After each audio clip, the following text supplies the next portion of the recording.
Local programming on KRWG Public Media made possible in part by viewers like you. Thank you.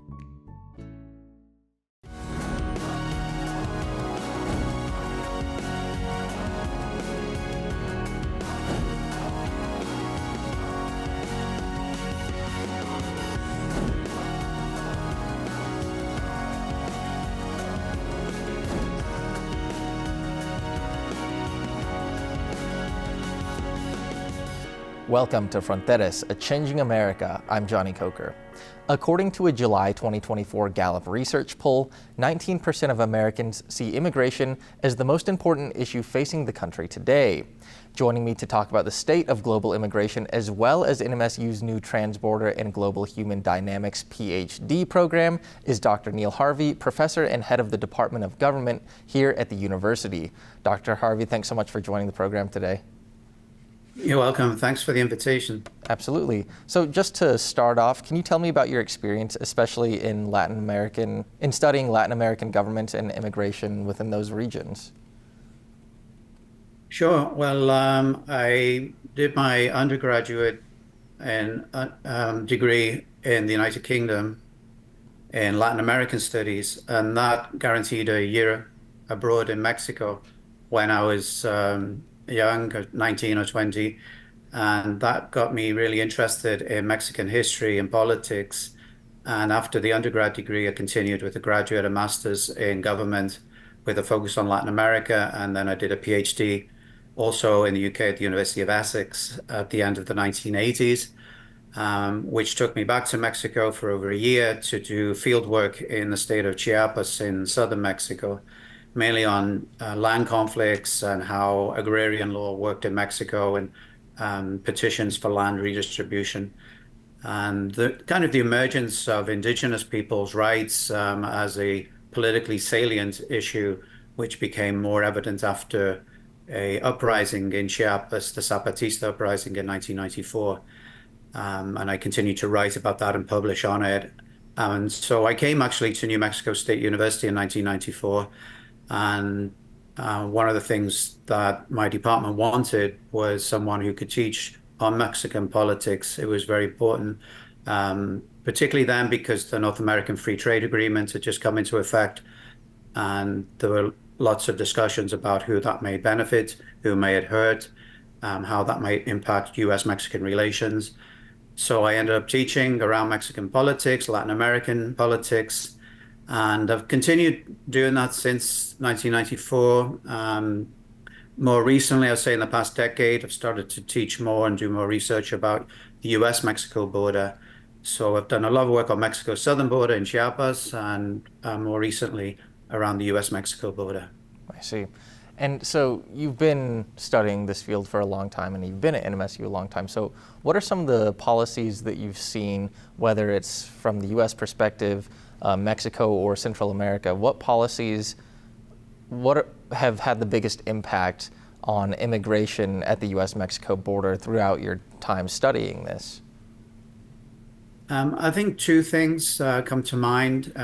One is the increase in border enforcement that we've seen since the 1990s. When I got here, there was that debate about how to increase border enforcement, which we still hear today, as though nothing has happened in all of those years. Of course, a lot has changed and a lot more border patrol agents have been hired, a lot more in the way of border infrastructure, fencing, walls, new technologies have been brought in to really enforce the US-Mexico border. And I think part that was sparked in the 1990s by some very strong anti-immigrant sentiments that were occurring around the country. And I remember in California, particularly in 1992, 1993, and what happened was that some of the main urban areas like the San Diego, Tijuana area or the El Paso, Ciudad Juarez area saw a lot of increase in border enforcement. And one of the effects of that was to see that migrants who were still seeking to come into the country could no longer do so through those locations, and often ended up going through more inhospitable areas like the deserts of California, Arizona, or the Rio Grande in Texas. And that has led to a lot of suffering. I think a lot of people have died in the process of attempting to do that. And it's also beefed up the clout of criminal organizations which smuggle people or traffic them into the United States. On the other hand, we've seen, I think, increasing flows of people from not just Mexico, but from further south in that period. Initially from Mexico in the 1990s, there was a serious economic recession in 1995. Around 1 million people were made unemployed in that 1 year alone. The agricultural sector also suffered greatly from the onset of the North American Free Trade Agreement, which allowed for cheaper grains to be imported into Mexico tariff-free. And that wiped out a lot of the smaller farmers in Mexico without the possibility of competing with that cheaper grain. So you see an increase of outmigration from Mexico in the 1990s, followed by migration from Central American countries due to similar economic problems, but also then the onset of cartel violence and criminal organizations.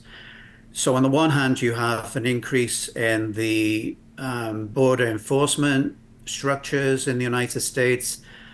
At the same time, as you see an increase in numbers of people trying to flee either very dire economic situations or persecution from cartels with minimal government intervention. And Dr. Harvey, I mean, there's especially in the El Paso sector, I've spoken to Border Patrol and NGOs in the area, and many of them are overwhelmed with the amount of folks, attempting to migrate to the United States to seek refuge. So what are some policies that we should be looking at that could help remedy the pressure that's being put on these NGOs and these government organizations in terms of this influx of migration that we're seeing? Well, at the end of the day, I think immigration reform needs to happen in the United States. We haven't had any movement on that for 40 years almost now, since 1986. There have been some proposals of how to do that from Congress over the years, but it seems in the more recent political climate that has kind of ground to a halt. So at some point that would have to be revisited and consider how to create more legal channels for migration, not just for those fleeing and seeking asylum, which is a point I'll touch on in a moment, but also for people who do seek to come and work or study or find a better life from where they have come from. And that would be a way of relieving some of this pressure, as you mentioned, on all of the border communities that we're seeing.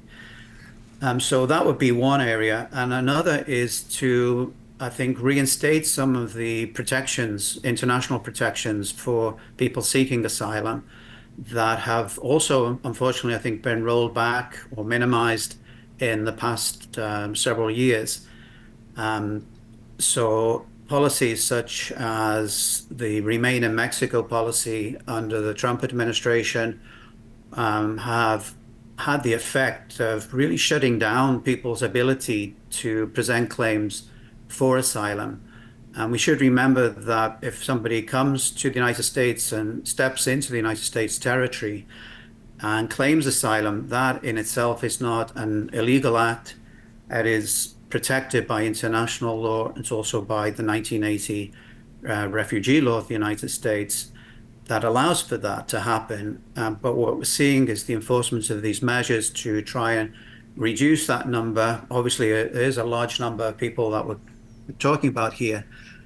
But I think policies which would guarantee people's ability to at least claim for asylum if they are facing persecution, find a process which is one that is supportive rather than punitive of that request. Doesn't mean everyone is going to be granted asylum. That obviously depends on each case. But I believe that many people who would be eligible for asylum have not been allowed the chance to present that case and have been sent back to very dangerous conditions. Perhaps in some of your own work, you've seen this and speaking with NGOs in the area. and Border Patrol, they're very familiar with the vulnerable conditions that migrants often face when they return to Ciudad Juarez, for example, in our area. I see. And Dr. Harvey, I do want to move on to some of the research being done here at NMSU and some of the research that you've been foundational in working with. Tell me about the National Science Foundation research experience for undergraduates program and why it's important for undergraduates specifically to be getting this type of experience within this field especially. Yeah, sure. I'm really happy with this program. I'm really proud of what the students that we've had in the program have been able to do. This started our first summer that we did this was in 2018. So we've been doing that. There was the COVID year when we couldn't do anything in the community, but we did some work online. But we just finished our fifth cohort or fifth year this past summer. And each summer we've had 10 students participate, 10 undergraduates. We're limited by the grant in the overall number, but also we can only choose 5 students from NMSU and UTEP. This is a collaborative project with UTEP and NMSU. It's great collaboration between our universities that we're very happy about. So we've trained 50 students in research methods in the social sciences, for example, how to conduct interviews, how to code data, how to do surveys, how to couch all of this in some of the literature on the topics. One of the main topics we're looking at is exactly this. So what does U.S. immigration policy say about different aspects of the U.S.-Mexico border, including asylum, and what have been the effects, what are the consequences of those policies? So I think as an undergraduate, often we don't see as many chances to get involved in research, something that often we might expect at the graduate level, a master's or PhD, obviously. But we think it's really vital that undergraduate students, when they graduate, have some confidence in conducting rigorous, well-done social science research in our field.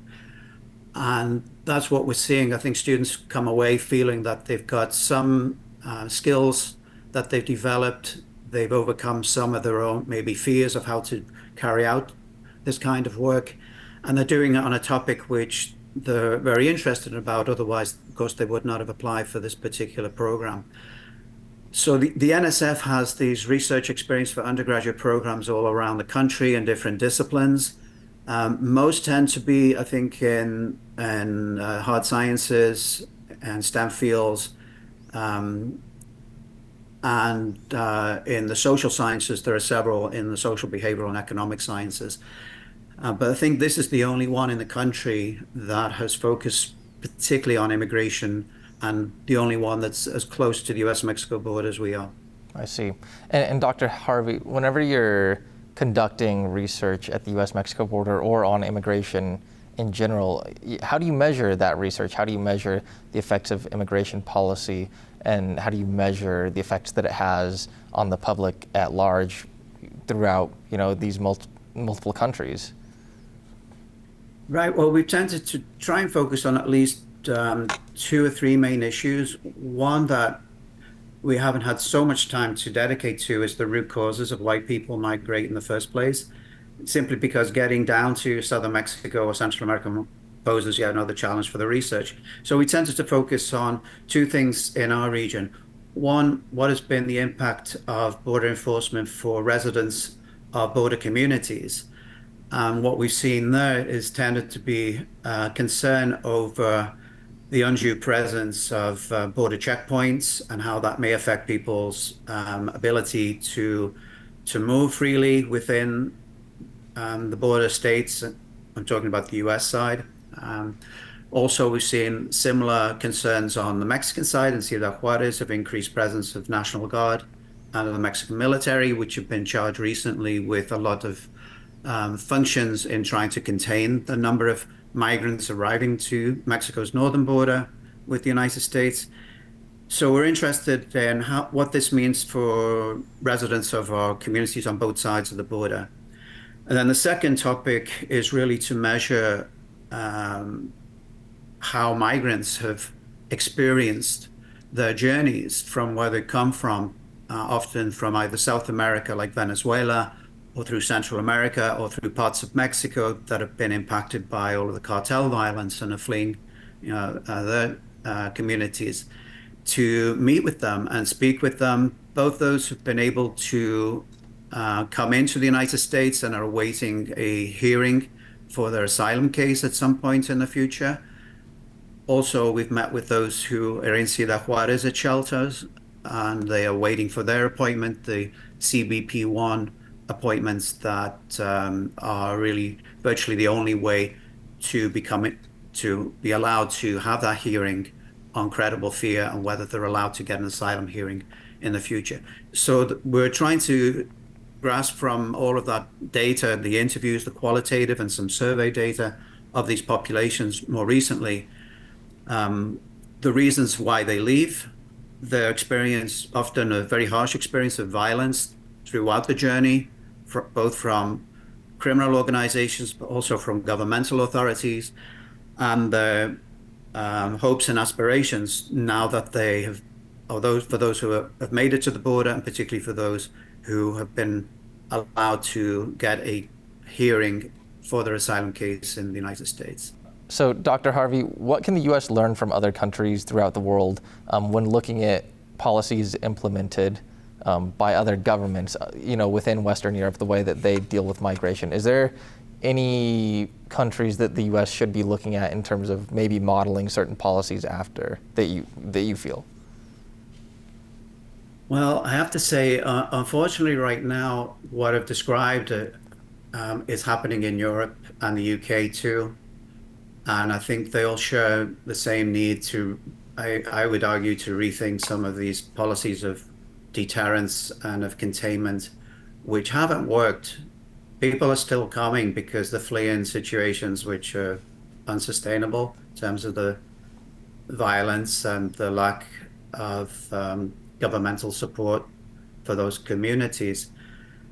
And we've been doing this for some time, both in the United States and in Europe and in the UK, of creating ever more stricter and harsher measures to try and tell or send a message to not come. And still people come. So one of the things that I think all of the countries, I think this needs to be done globally or at least regionally. It could be done in the Americas to try and address more effectively some of those root causes of why people leave in the first place. I think if people had the opportunity to stay in the home communities and find security and safety there, then they wouldn't have to risk all of the hardships of the journey where they often face extortion, kidnapping, robbery, worse. So that is one area I think that all of the countries that are impacted by this, which tend to be obviously the wealthier countries, have a joint interest in ensuring that conditions in the global south are improved. The other thing is, I think we need to also examine how these very strong border enforcement actions and policies and investments have often fueled a very divisive view of the issue of immigration, in that for some, the border can never be secure enough, that you just need more and more agents or more technologies to be put in place. But what is it that we are achieving with all of that? I haven't yet really seen what the benefits for the United States or for the European Union of the UK is of that. What I think is missing in the conversation about immigration are the perspectives of migrants themselves. If you look at electoral campaigns, for example, it seems that candidates, whether it's in Europe or in North America, shy away from the idea that the countries could actually benefit from migration if proper legal channels were created and established and responded to the needs both of the sending countries and the receiving countries. Instead, the debate has tended to revolve around how can we ensure fewer numbers of people seeking asylum, for example. And this has just really blown up in the United Kingdom, where I happen to be right now on sabbatical from NMSU, where we've seen riots by anti-immigrant groups in dozens of cities around the UK, mainly in England and parts of Northern Ireland,